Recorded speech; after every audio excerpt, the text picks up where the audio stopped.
ladies and gentlemen, to the Details of Life. I'm your host, Marcus Wilson, and thank you once again for coming and spending some time with me today. I sincerely appreciate it, and like I always say, we have another great episode coming up. My friend, I've been knowing this guy for over 20 years, some epic AAU battles back in Indiana in the mid-90s. Jack Owens, head coach of Miami University. You know, like I said, he was in Indianapolis. I was in South Bend. We competed a lot. He continued to coach after college, went on to some JUCOs, Eastern Illinois, Southern Illinois, then to Purdue, and now is running his own program. Another tidbit that we didn't get a chance to talk about too much in the podcast was another great player from Indiana around my time. He was Mr. Basketball my year, Damon Frierson. Obviously, those guys were friends, and Jack has brought him along on his staff at Miami. So it's good to see, him being loyal to guys he's been knowing for a while. He was gracious enough to join on. So without further ado, let's go ahead and chime in with Miami University head coach, Jack Owens.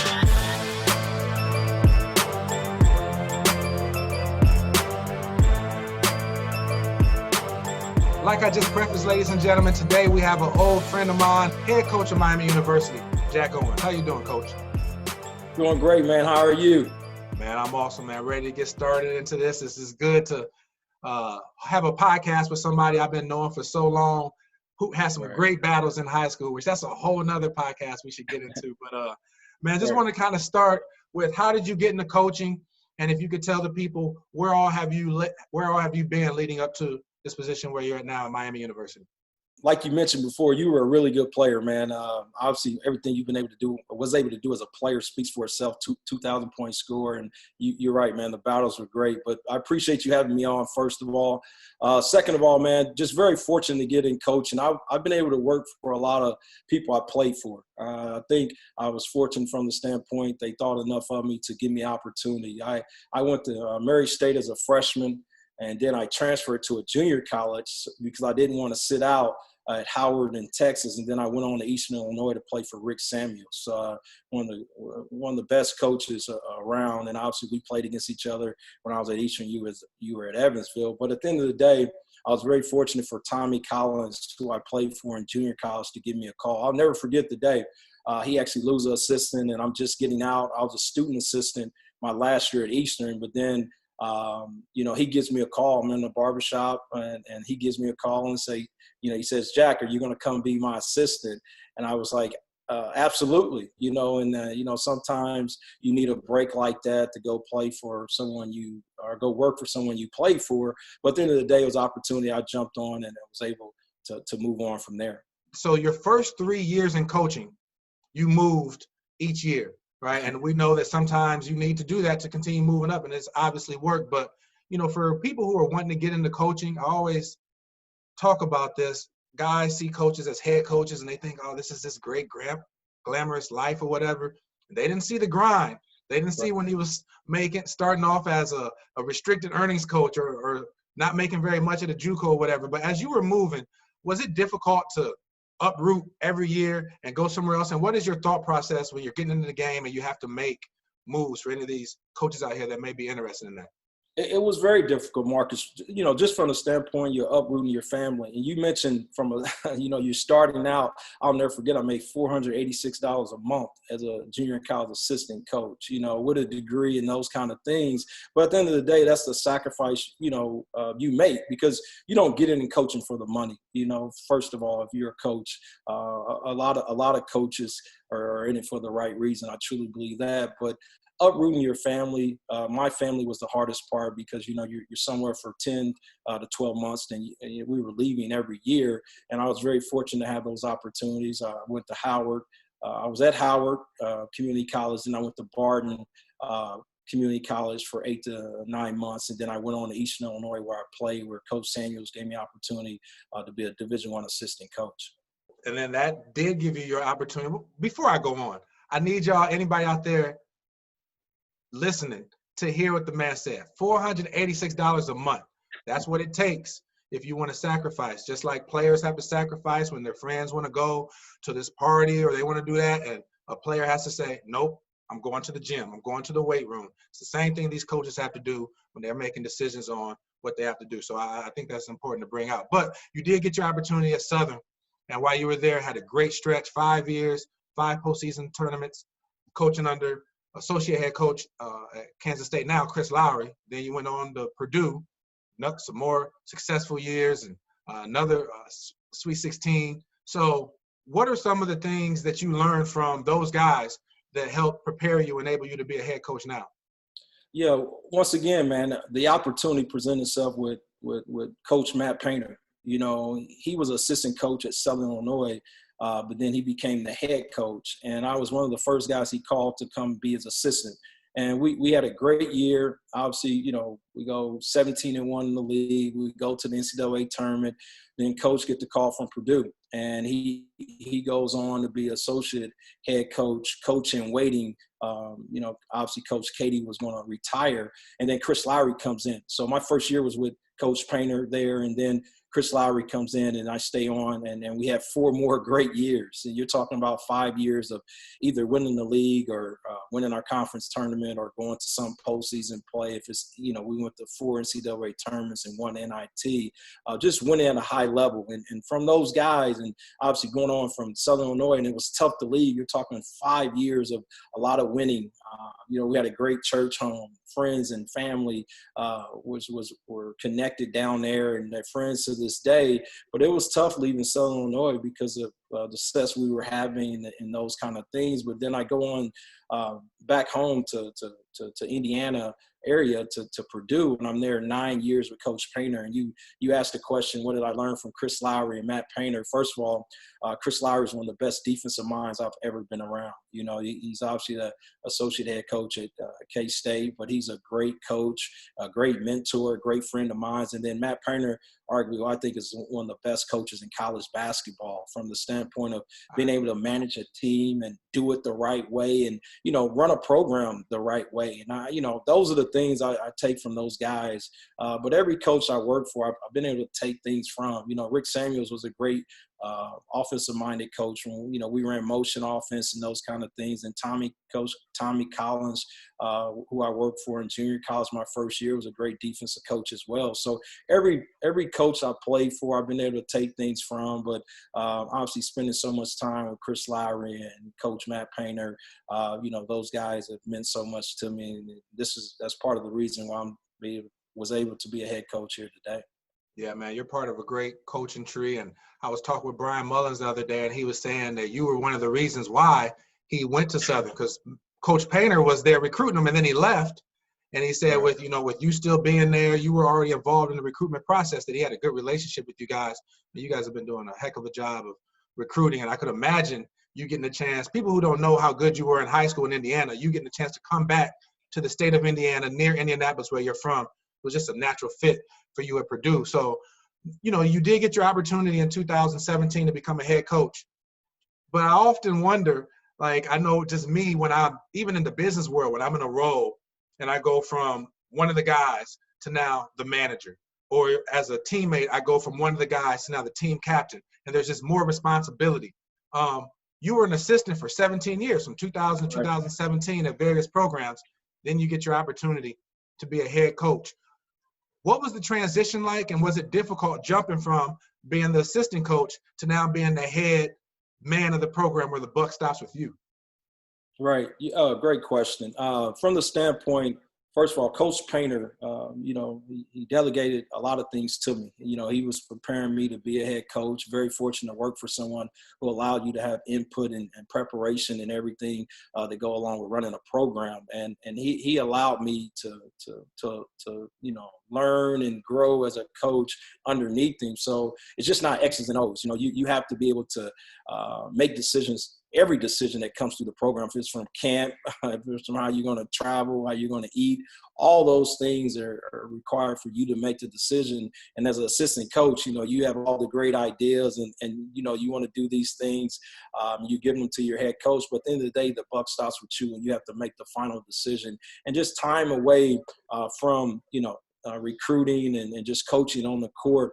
Those are the things that, as an assistant coach, you can just consume yourself with. But as a head coach, you might have a speaking engagement, or, you have to fundraise or do certain things to move your program along. Those are the adjustments I definitely had to make. And, obviously I'm always learning and trying to figure things out as a head coach as well. But just grateful for this opportunity, man, and look forward to just moving this program forward.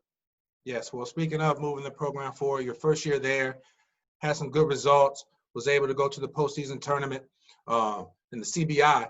But, Miami University hadn't been to the NCAA tournament since 2007. So I know as a head coach, that's the goal, is to get there. So, we know that head coaches are thinking years ahead and how to achieve their goals. So as you're thinking about how to get this university back to the NCAA tournament, what are some of the things that you might be thinking for the average fan that's out there? Is it, I've heard some people say, schedule a little bit softer in non-conference so you can go into the conference with quite a few wins. Do you schedule harder in non-conference so your team is getting that early competition but then playing better late? Recruiting, or are you trying to go get grad transfers so you have more maturity? Or what are some of the things that you're thinking in terms of trying to get your university and your program back to the NCAA tournament? Yeah, first of all, Miami has great tradition. We have the most championships in our league and those kind of things. So trying to get our program back to that level is a process. And I know that, and I understood that when I took the job. But, we've been able to go do some good things in these 3 years and those kind of things. But like you mentioned, from a scheduling standpoint, you want to have a competitive non-conference schedule to get you ready for the MAC tournament, because the MAC is an extremely difficult league. It's good coaches, it's good players, great fan support. So just trying to get on getting your team ready to have a winning season, first of all, is the first thing that we're trying to move forward to and those kind of things. But it is scheduling, it's recruiting, trying to get old and stay old. We were able to get some young guys that come in and play right away. But at the end of the day, like you and I talked about before, if you're going against seniors and juniors that's established in the conference and those kind of things, you can be a very talented freshman, but at the end of the day, usually the older team win. And now we're transitioning to becoming a team that's going to be led by seniors and juniors. And I'm excited about that opportunity, or this opportunity to see what we can do with older guys. And now we're not the young bucks on the block anymore, where we're becoming an older team. Yeah, I think that's one thing that fans fail to realize is when a new coach comes in, I don't think you can really start to – I mean, obviously there's some measurements so that you want to see progress each year, but you can't really start to have true judgment till third, fourth year, because that first year he's recruiting his own guys.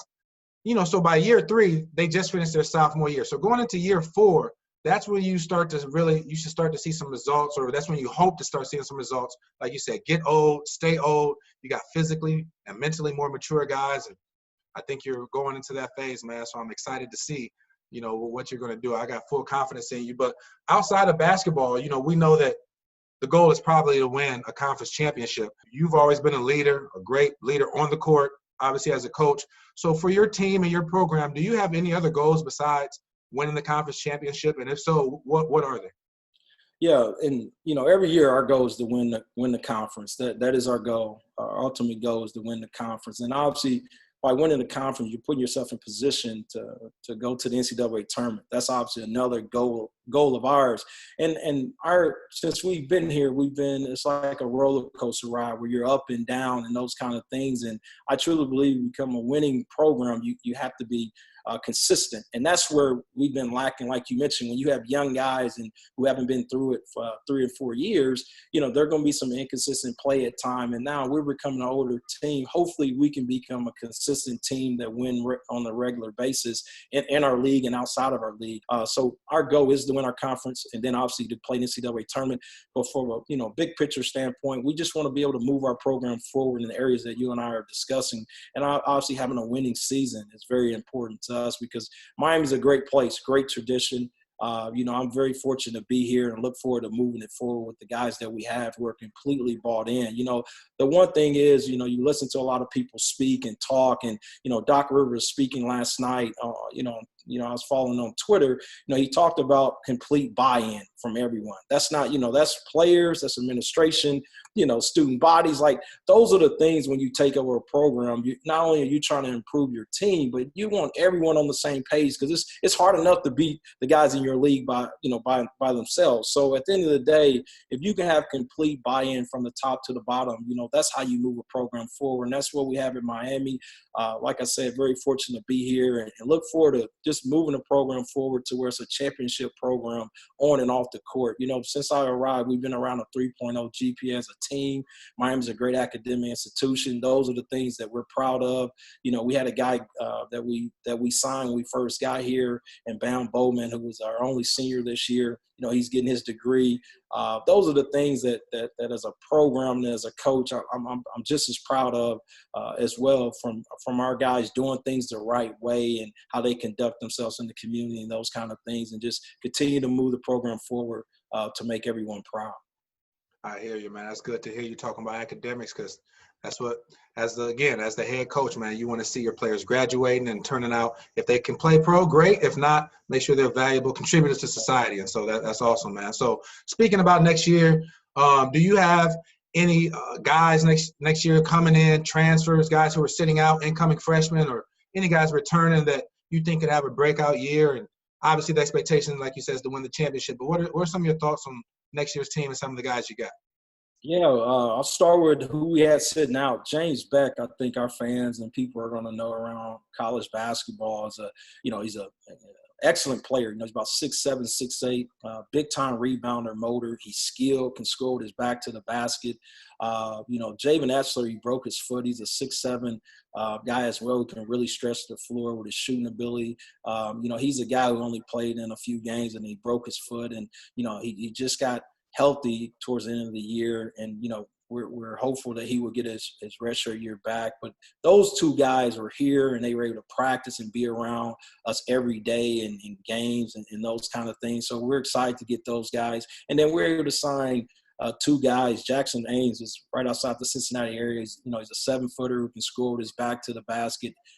Just a big kid who loves the game, and he's great to talk to. He's great to be around. I'm excited to work with him. And then we signed a kid right outside the Cleveland area, a 6'8" kid, Luca Eller, as well. So to go along with the guys we have returning, and you adding those 4 guys, I think it's a great mix of older guys as well as young guys. But when you have skill, speed, skill, size, and those kind of things, and that complete buy-in from guys 1 through 15 in that locker room, that's what I'm excited about next year. I truly believe if we can be on the same page and stay bought in and play the way we were playing towards the end of the year, that's definitely the reason to have everyone excited about what we're doing. And I look forward to working with these guys. Obviously, with COVID-19 and everyone being away for the last 2 months, we try to stay engaged with the guys on a weekly basis. I have really good assistant coaches who do a great job monitoring the guys, and we have constant communication daily